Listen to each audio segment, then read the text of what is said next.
apesar das ações incorretas dos outros e das condições adversas que encontramos nas vias de trânsito. Tá? Então a direção defensiva é isso, é dirigir de modo a evitar acidentes, é proteger vidas, é a prevenção de vidas, é você dirigir com atenção difusa, é estar sempre alerta, sempre, o tempo todo. Só que dentro desse conceito, você observa que existe o quê? As ações incorretas dos outros. Tá? Infelizmente, existe isso. Existem muitas pessoas que estão dirigindo nas vias de trânsito, que algumas não são habilitadas, né?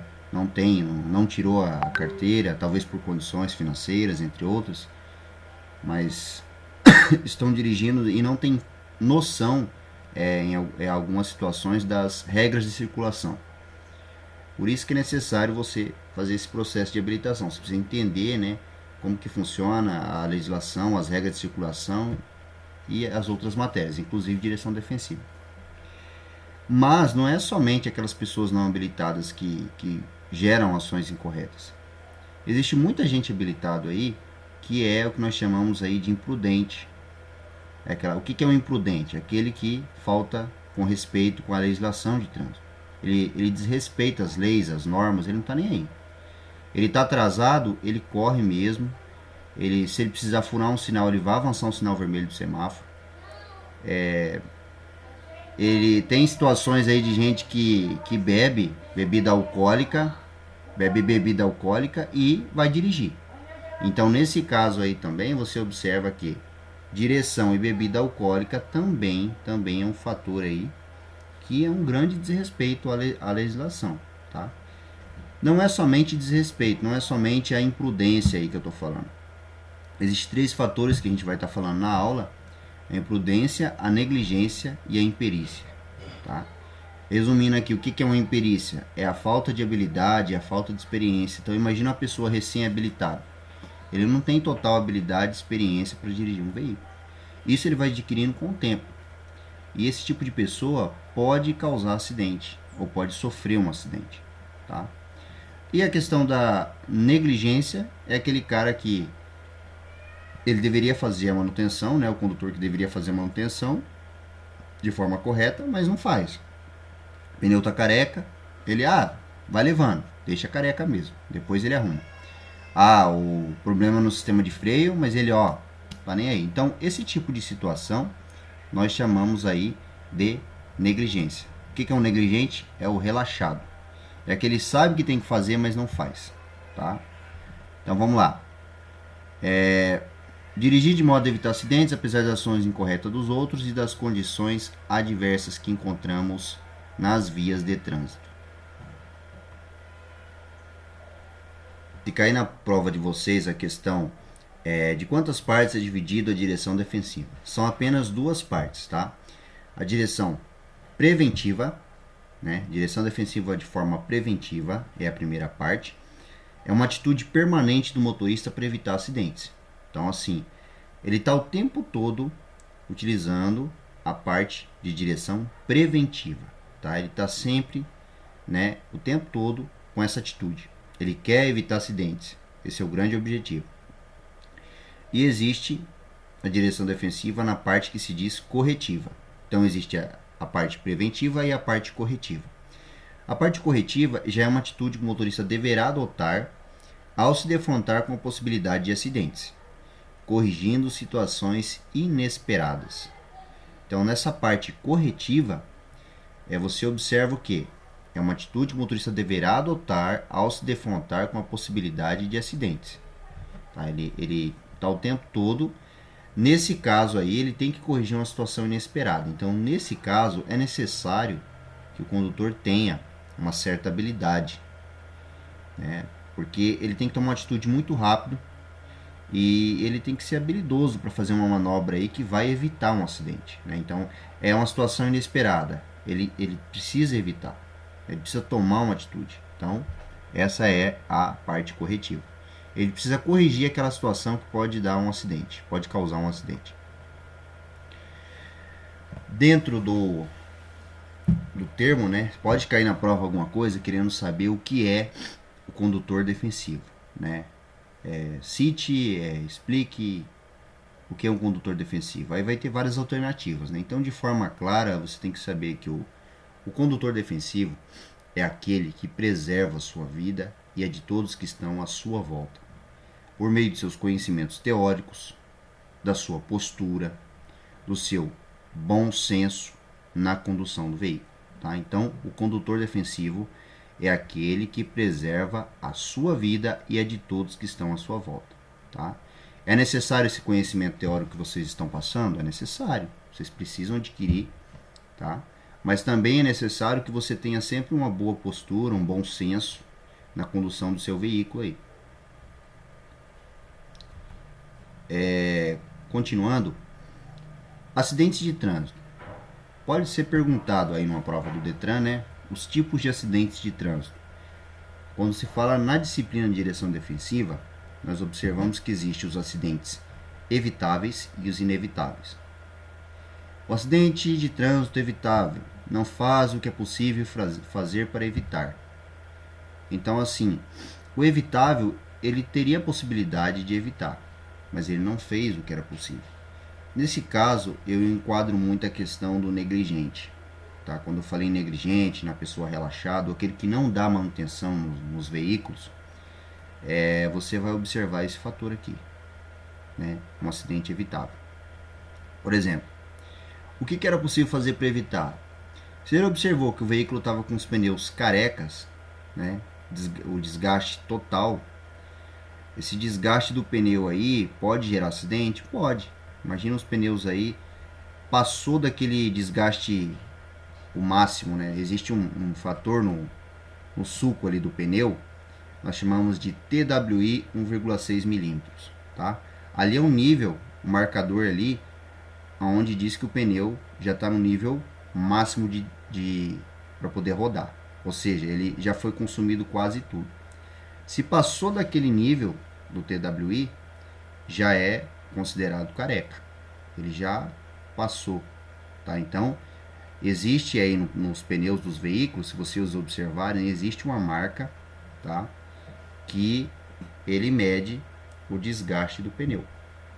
E o máximo permitido, né, vai estar marcado ali, que é esse fator que eu acabei de dizer, TWI 1,6 milímetros. Tá? Isso aí cai em prova também, tá? Mais à frente a gente vai estar falando dessa questão dos pneus, do suco, né, dos desgastes e tal. Mas assim, você observando, no caso do acidente evitável, se ele tivesse trocado os pneus, com certeza na hora de frear bruscamente num possível acidente, os pneus novos, né, os pneus dentro do que é permitido para rodar na via, ele vai corresponder de forma eficaz, né? Então, com certeza seguraria aí para evitar o acidente. Outra coisa, se observar que o freio, o sistema de freio, ele está desgastado, o sistema de freio, você observa que ele está tendo problema, você sente o disco, né, um barulho ali no disco, tá raspando, tem areia, sei lá, você escuta alguma coisa e fala, tá estranho isso aqui. Você sente que parece que está comendo o disco. Você tem que fazer a manutenção, tá? Você tem que deixar o seu veículo com a manutenção em dia. Se você não faz isso, com certeza vai gerar um acidente de trânsito que poderia ser evitado se você tivesse feito a manutenção, tá? Agora, um acidente inevitável. O que nós podemos falar de um acidente inevitável? O acidente inevitável faz tudo que é possível fazer, mas é impossível de evitar, tá? Então, nesse caso aqui, você observa que a pessoa fez tudo o que era possível, mas foi impossível de evitar. Então, imagine um helicóptero. Você está dirigindo seu carro na rodovia e de repente, do nada, cai um helicóptero sobre o seu veículo. Era um acidente evitável? Não, era inevitável. Tá? Era inevitável. Por que era inevitável? Ele era inevitável porque um helicóptero não tem como você se esquivar de um helicóptero caindo sobre o seu veículo. Tá? É impossível. A mesma coisa seria, você está passando por debaixo de um viaduto e o viaduto desaba sobre o seu veículo. Acidente inevitável. Aí não tem como você fazer milagre. Tá? Então tem que ficar bem atento aí a essas situações. tá? Então, evitável e inevitável são as duas partes aí que falam sobre acidente de trânsito. Continuando aí, dentro da direção defensiva existe uma estatística que foi confirmada que 90% dos acidentes de trânsito são causados por falha humana. 6% são condições inadequadas da via e 4% são falhas mecânicas. Tá? Então se observa que a maioria dos acidentes são causados por falha humana. Então lembre-se disso. 6% condições inadequadas da via e 4% falhas mecânicas. Detalhe, quando se fala que 90% são falha humana, eu vou lá para a questão de uma estatística que foi falada, um livro de vocês fala bem sobre essa questão, os acidentes com vítimas, da maioria das vítimas são pessoas entre 18 e 34 anos. Então você verifica que a maioria das pessoas que vão a óbito no acidente, a maioria são jovens, tá? A pessoa jovem, curte adrenalina, gosta de correr e tal, então excesso de velocidade, a imprudência, a negligência, a imperícia, essa situação toda aí, infelizmente são jovens que as vidas são ceifadas aí no trânsito, tá? De 18 a 34. Dentro disso, acabei de falar, né? Então vamos falar de falha humana, vamos falar de 3 termos. Quando se fala em falha humana, fala em negligência, imprudência e imperícia. O negligente é aquilo que eu falei, é o relaxado. O cara sabe que o sistema de freio está ruim, mas ele não troca. O cara sabe que o farol está queimado, mas ele não arruma. O condutor sabe que o sistema de freio não está respondendo, mas ele não arruma. E ele vai deixando. O cinto de segurança não está travando a presilha. Mas mesmo assim, ele, deixa, não dá nada não. Vamos levando aí. Esse é o relaxado, é o negligente, tá? Então, negligência gera acidente de trânsito, gera vítimas no trânsito. Tá? O outro fator é a imperícia. O que é a imperícia? É a falta de habilidade, é a falta de experiência. Então, a pessoa com imperícia, ele não tem ainda a habilidade e a experiência necessária. Isso aí ele adquire com o tempo. Então, imagine um recém-habilitado que nunca dirigiu na vida e conseguiu tirar a sua CNH, tá com a sua PPD, né, no primeiro momento. E aí 1 ano de PPD, nesse 1 ano ele tá dirigindo, pega um horário de pico, um horário do rush, e aí ele vai ficar nervoso. Ele talvez vai ter momentos ali que ele pode quase causar acidentes e pode causar acidentes também, tá? Por quê? Porque a imperícia é isso, o cara não tem ainda a habilidade e a experiência necessária. A imprudência. O imprudente é aquele que desrespeita as normas e as leis. Então, como eu já dei exemplo, né? Já falei anteriormente, avançar sinal vermelho do semáforo é uma imprudência. Quando você avança um sinal, você está colocando em risco a sua vida e a vida de terceiros que estão passando lá. Então, a imprudência é isso, é desrespeitar as normas e as leis. A maioria dos acidentes com vítimas, a gente coloca a imprudência, né, como um grande responsável aí, né, essa imprudência do condutor. Ele conhece a lei, ele conhece a legislação, a maioria é histórico de pessoas habilitadas que têm um conhecimento básico necessário, mas ele vai lá e faz. É aquela pessoa que gosta de beber, em vez de pagar um Uber, chamar um amigo para poder dirigir o veículo, não, ele prefere ir lá e dirigir embriagado. E você dirigir embriagado, você está colocando em risco a sua vida e a vida de terceiros, tá?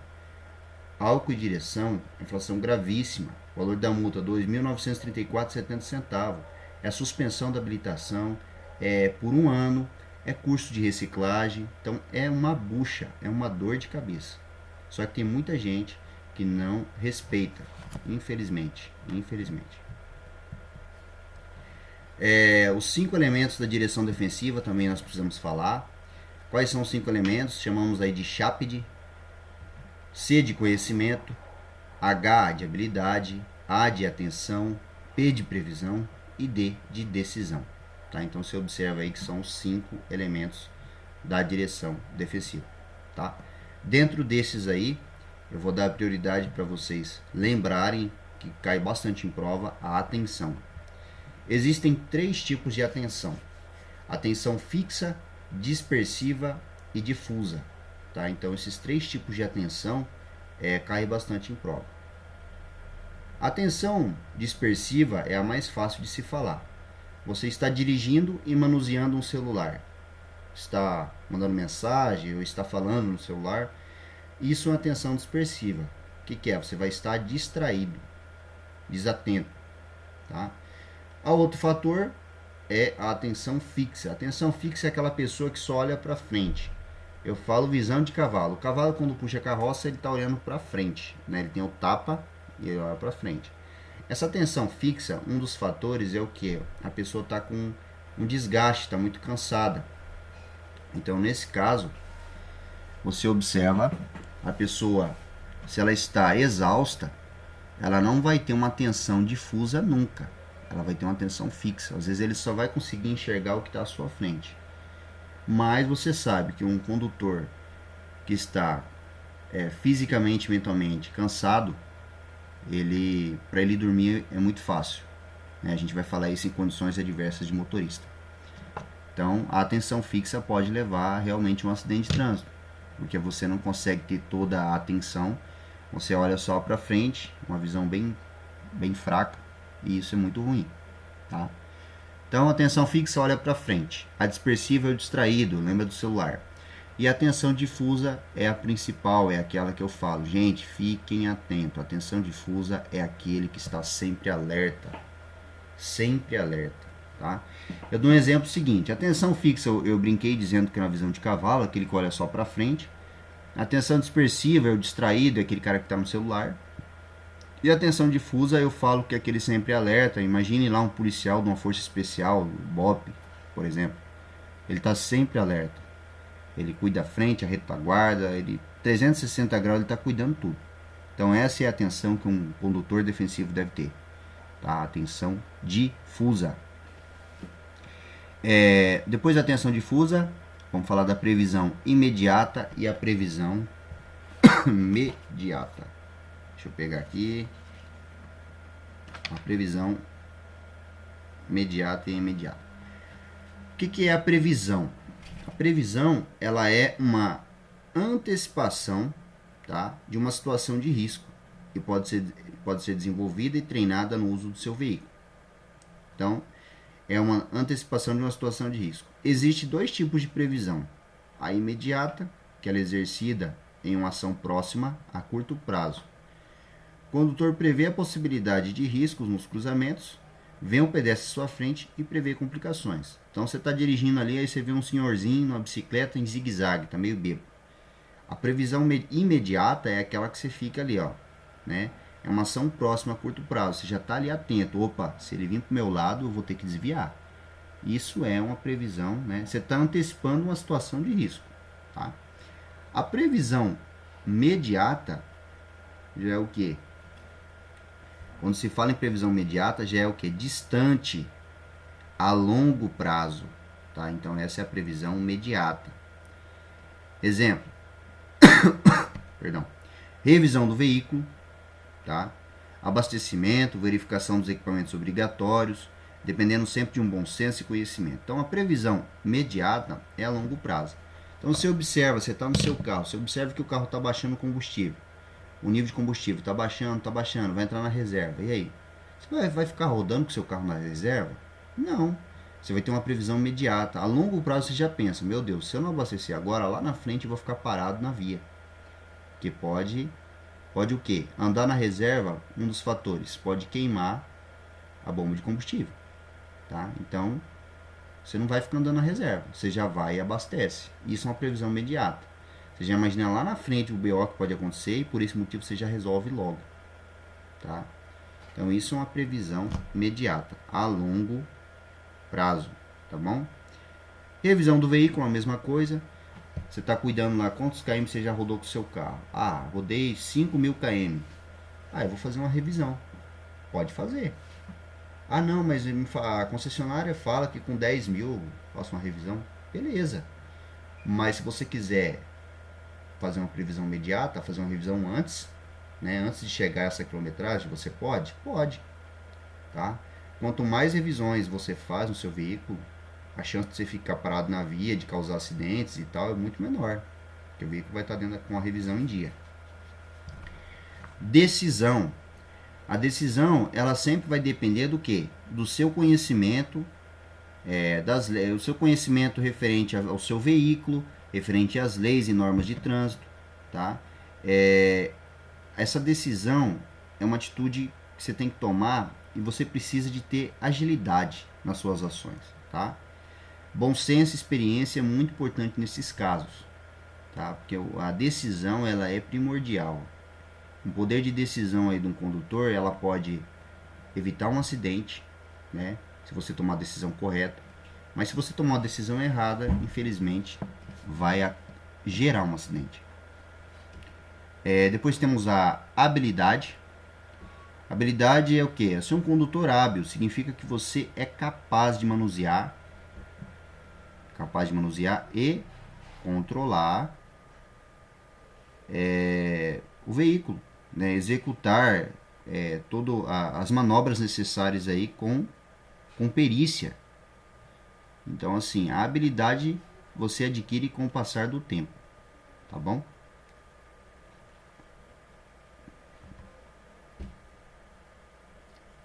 Condições adversas. Vamos falar um pouquinho das condições adversas. Existem aí as condições adversas. As condições adversas caem bastante em provas do Detran quando se fala em direção defensiva.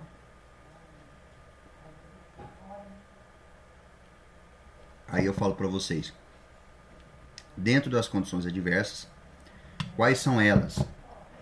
Condição adversa de luz, condição adversa de tempo, condição adversa de via, condição adversa de trânsito, condição adversa de veículo, condição adversa de motorista, condição adversa de carga e passageiro. Então são essas as condições adversas. Você não pode esquecer. Então, 1, 2, 3, 4, 5, 6, 7, 8. São 8 condições adversas. Condição adversa de luz. Período noturno, acontece o ofuscamento. O que é o ofuscamento? É o excesso de luz nas suas vistas, no seu rosto. Esse excesso de luz não é só no período noturno, também acontece de dia, tá? Esse ofuscamento. O ofuscamento no período do dia, imagine você subindo uma rua onde o sol está batendo na sua cara, está de frente, né? O horário da manhã, quando o sol, né? O horário do meio-dia, por exemplo, aquele sol incomodando a sua vista. Aí você usa o parasol ali para ajudar, você usa um óculos escuro e tal, isso aí ajuda, né, a bloquear um pouco esse excesso de luz, esse ofuscamento, tá? O que você precisa saber é que o ofuscamento é o excesso de luz. Durante a noite, por exemplo, você numa rodovia e você observa, imagina uma rodovia, pista simples, né, duplo sentido, em que vai e que vem, e você está indo aqui usando a luz alta e você observa lá na frente que vem vindo um veículo em luz alta. Aí você, como é um condutor defensivo, você vai lá e diminui, né? Você mantém a luz baixa para não poder prejudicar o condutor que está à sua frente. Só que o condutor, ele não tem a mesma reciprocidade, ele não tem o mesmo bom senso. Ele simplesmente mantém a luz alta e aquela luz alta vai direto nos seus olhos.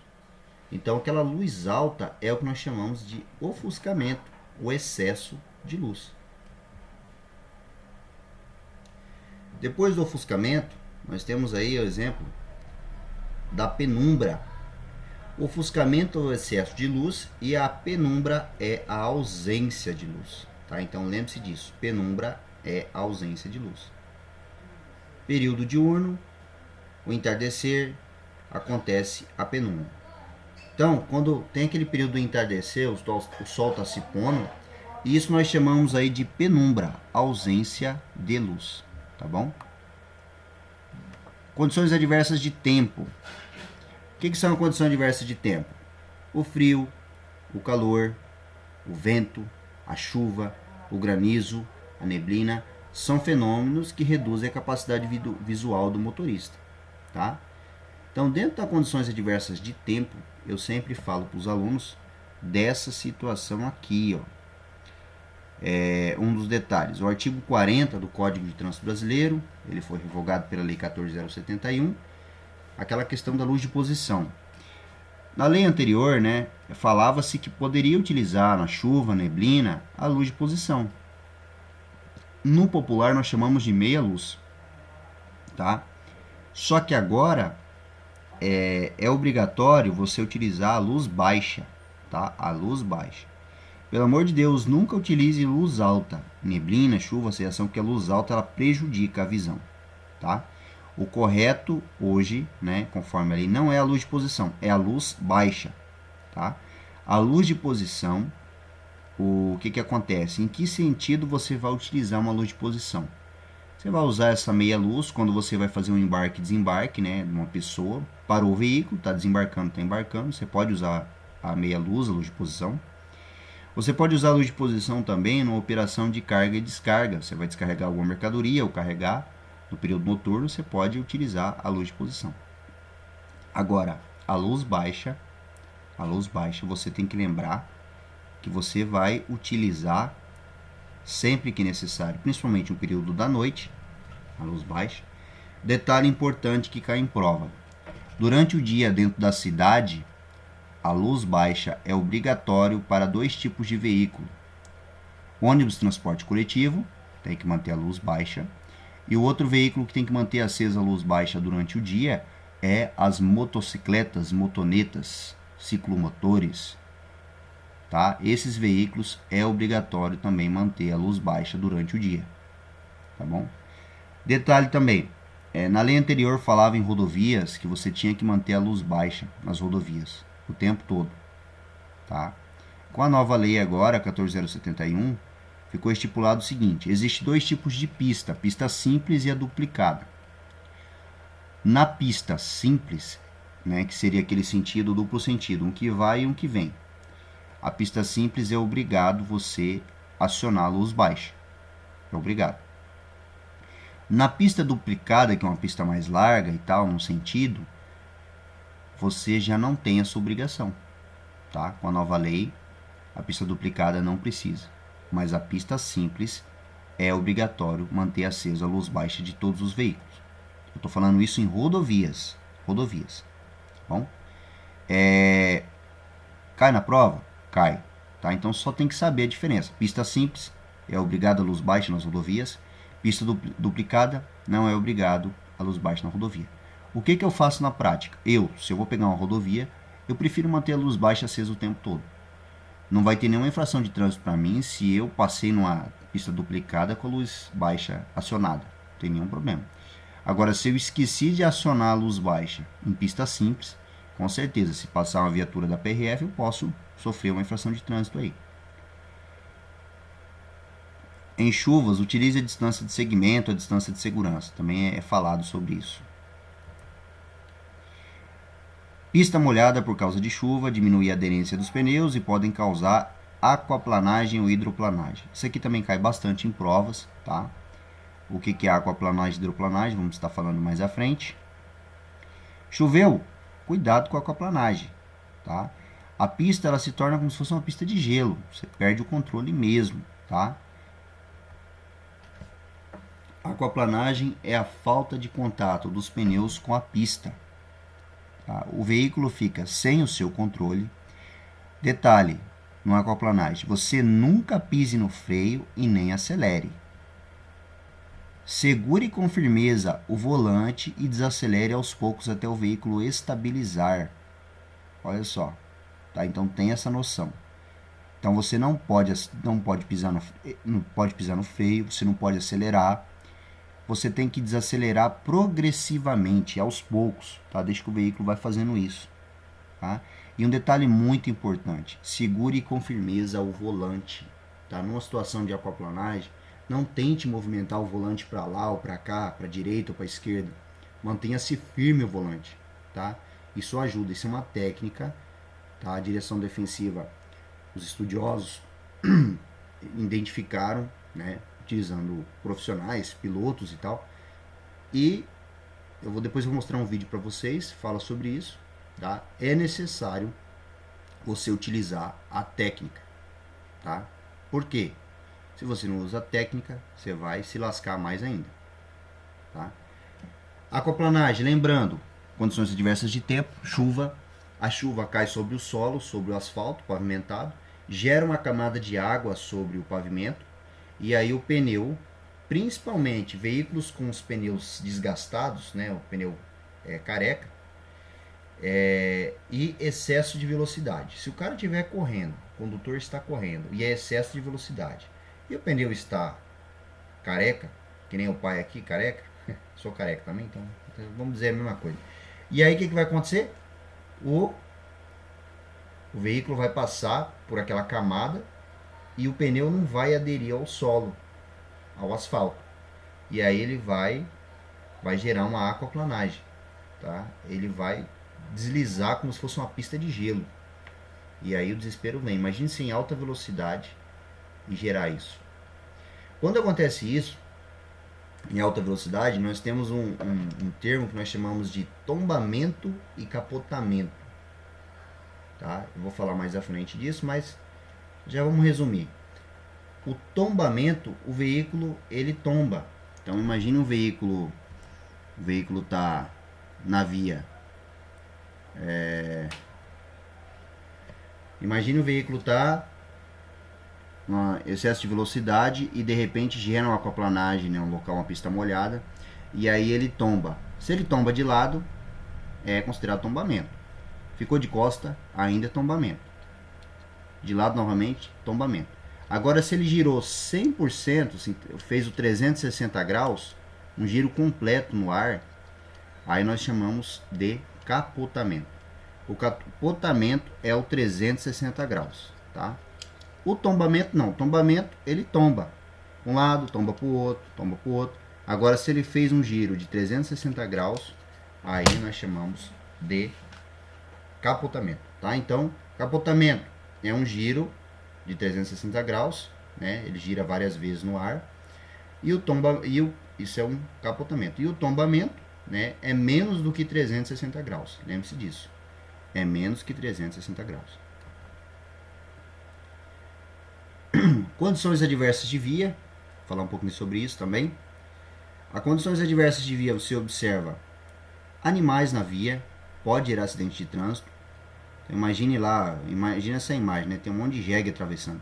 Aqui na nossa cidade, Campo Grande, Mato Grosso do Sul, eu colocaria aqui capivara, né? O que você vê de capivara atravessando a rua. Então imagine, né, esses animais atravessando. Você está com o seu veículo e pode acontecer de causar um acidente? Pode. Então você tem que ter muita atenção. A direção defensiva fala muito. Atenção difusa, sempre alerta, para você não machucar um bichinho desse inocente. Os animais não têm noção, né? Nós, homens racionais, né, nós temos que estar sempre atento para proteger, inclusive os animais que estão nas vias de trânsito aí. Cachorro, gato, você vê muito gato sendo atropelado aí nas vias, porque o pessoal corre, não tem atenção e acaba atropelando o bichinho.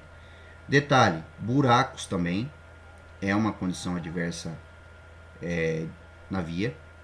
Gera acidente? Gera acidente. Tá? Então, buracos também gera acidentes nas vias de trânsito. Tá bom? Além dos animais e dos buracos, o que nós podemos falar de condições adversas de via também, deixa eu pegar aqui uma imagem, deixa eu ver se eu consigo fazer aqui. Imagine uma curva, né? Estou fazendo um desenho aqui e tal, não está muito bonito. Mas imagine uma curva. Ó, vai a curva, aqui é uma pista. Beleza.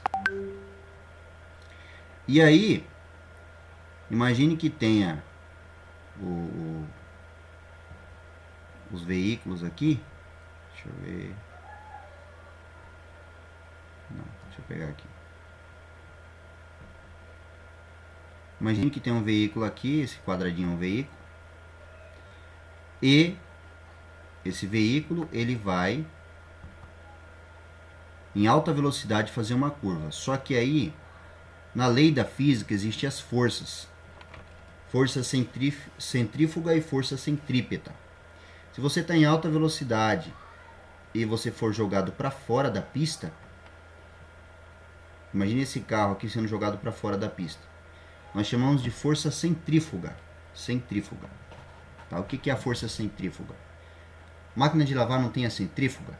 Ela gira a roupa, né? A roupa não sai para fora da geladeira, doido, da máquina de lavar. Mas o que acontece?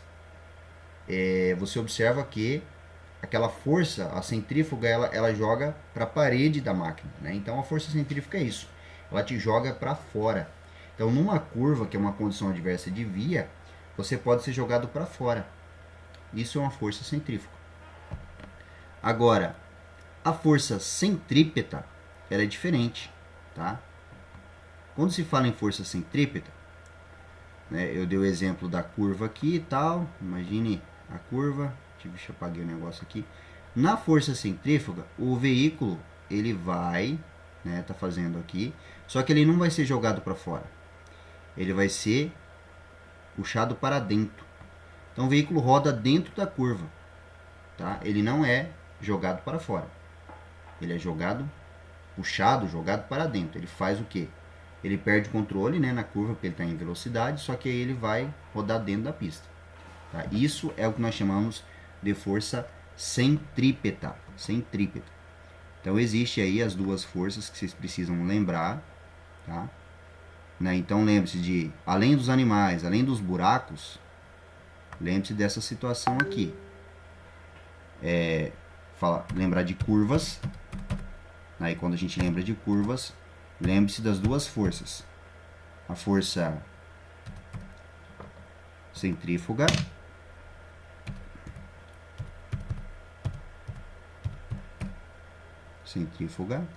e a força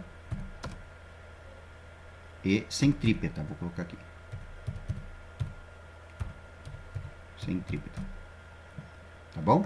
Então são as duas situações aí de forças que nós podemos falar, curvas, força centrífuga e força centrípeta. Tá bom? Isso cai na prova do Detran. Beleza?